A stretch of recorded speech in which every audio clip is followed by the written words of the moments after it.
నమస్తే. ఆంధ్రప్రదేశ్‌లో జగన్ పరిస్థితి ఇప్పుడు అందరికీ తెలుసు. జగన్‌కి ఒక రకమైన బ్యాడ్ టైమ్ స్టార్ట్ అయిందని చెప్పుకోవచ్చు. ఎందుకంటే పార్టీని నిలబెట్టుకోవాలి. తను జైలుకి వెళ్తే పరిస్థితి ఏంటో చూసుకోవాలి. తర్వాత తన నాయకులు చాలామంది దాడులకు గురవుతున్నారు. అన్ని వైపుల నుంచి అటాక్స్ స్టార్ట్ అయినాయి. మరోవైపు కేంద్రంలో బీజేపీ ప్రభుత్వంతో జాగ్రత్తగా డీల్ చేసుకుంటూ వెళ్ళాలి. ఎందుకంటే అతని మీద ఆల్రెడీ 20 కేసులు పైన ఉన్నాయి. సో వాటిలో ఏదో ఒక కేసులో తను జైలుకు పోయే అవకాశం ఉంది. అంటే కన్విక్షన్ కనబడితే ఇంకా జగన్ ఎప్పుడు బయటకు వస్తాడో తెలీదు జైలు నుంచి. దానివల్ల అతని పొలిటికల్ కెరీరే ప్రమాదంలో పడే అవకాశం ఉంది. సో ఇవన్నీ ఒక రకంగా ఏంటంటే జగన్ లైఫ్లో ఇది అతిపెద్ద క్రైసిస్గా మనం చెప్పుకోవచ్చు. అయితే జగన్ని ఈ స్థాయికి చేర్చడంలో నా పాత్ర కూడా ఉంది అని షర్మిల అనుకుంటుంది. నేను ముఖ్యంగా రాయలసీమలో జగన్ బాగా దెబ్బతీయగలిగాను అని షర్మిల నమ్ముతుంది. షర్మిల చెప్పింది కూడా, మనకి ఇక్కడ తెలంగాణలో కూడా కేసీఆర్ని నేను తెలంగాణలో దించేయగలిగాను అనేది కూడా క్లెయిమ్ చేసుకుంది. అయితే షర్మిల మరోవైపు హ్యాపీగా ఏం లేదు.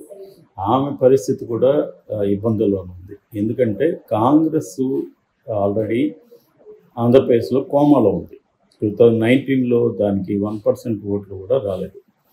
అందుకని కాంగ్రెస్ అధిష్టానం ఏం ఆలోచించిందంటే షర్మిలాని కానీ ఇక్కడ తీసుకొస్తే వైఎస్ఆర్ లెగసీని జగన్ నుంచి కొంత లాక్కుని షర్మిల తీసుకునే అవకాశం ఉంది. వైఎస్ఆర్ పార్టీలో అనేక మందిని, ఇటు వైసీపీ పార్టీలో అనేక మందిని కాంగ్రెస్లోకి తీసుకొచ్చే అవకాశం ఉంది ఈమెకు అని వాళ్ళు నమ్మారు. ఎందుకంటే వాళ్ళకి వేరే ఆల్టర్నేటివ్ కూడా లేదు. కాంగ్రెస్ లీడర్స్ ఎవరు కూడా లేరు. ఉన్న రఘువీరారెడ్డి లాంటి వాళ్ళు ఒక రకంగా సెమీ రిటైర్ అయిపోయారు. ఎవరు కూడా లీడర్స్ లేరు. అటువంటి పరిస్థితుల్లో ఏదో పద్ధతిలో అసలు బతికి ఉంది కాంగ్రెస్ అని చెప్పుకుంటే చాలు. కోమాలో ఉండడం కంటే కూడా బతికింది కాంగ్రెస్ అని చెప్పుకుంటే చాలు అని షర్మిల మీద పెట్టారు.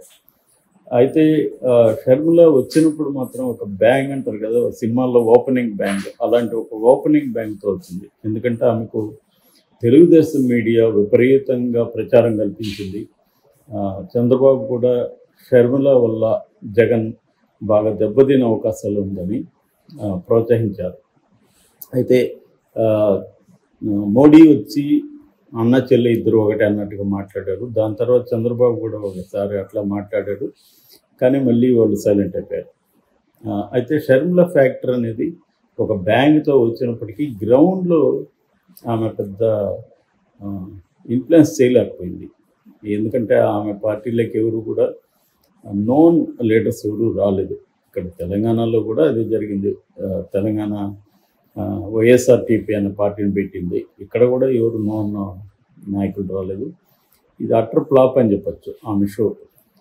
అట్లాగే అక్కడ కూడా వెళ్ళి ఏదో చేస్తుంది అనుకుంటే ఆమె పర్సనల్గా జగన్తో తనకి ఏదో గొడవలు జరిగింది, ఆస్తుల విషయం కావచ్చు, అధికారంలో భాగం కావచ్చు, అందువల్ల ఆమె వచ్చిందనేది అందరికీ ఇంప్రెషన్ వచ్చే విధంగానే ఆమె ప్రవర్తించింది తప్ప ఎక్కడ కూడా కాంగ్రెస్ పార్టీ ఒక ప్రతినిధిగా ఆమె ఉండలేకపోయింది.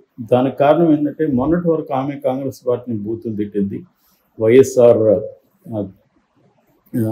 చనిపోయిన తర్వాత వైఎస్ఆర్ని దొంగగా కాంగ్రెస్ పార్టీ అనింది అని ఆమె చెప్పింది. ఆ వీడియోలు అంతా ఉన్నాయి.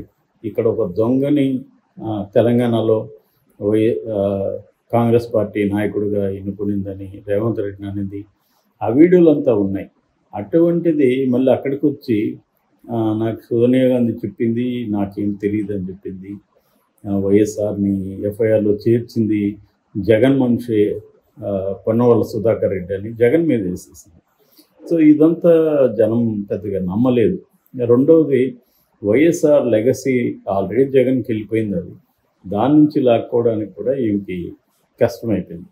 ఆ రకంగా ఈమె ఒక పేపర్ టైగర్ లాగా మీడియా టైగర్ అంటాం, అట్లా మీడియాలో మాత్రమే హైప్ క్రియేట్ అయింది తప్ప గ్రౌండ్ లెవెల్లో ఏమీ రాలేదు. ఇక ఎన్నికల్లో కూడా ఆమె ప్రధాన అంశాన్ని వివేక హత్య మాత్రమే ఫోకస్ చేసింది. నిజానికి అది పెద్ద జనాలకి అదేమి ఇష్యూ కాదు. వివేకాన్ని ఎవరు చంపారు అనేది జనాలకి ఇష్యూ కాదు. ప్రజల సమస్యల మీద ఆమె పనిచేయలేదు.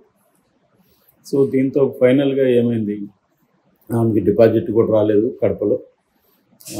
కాంగ్రెస్ పార్టీ అంతకుముందు దాదాపు 1% ఉంటే ఇప్పుడు దాదాపు 2% వచ్చింది. అంటే కనీసం ఒక 2% కూడా పెరగల, 1% వరకు పెరిగింది.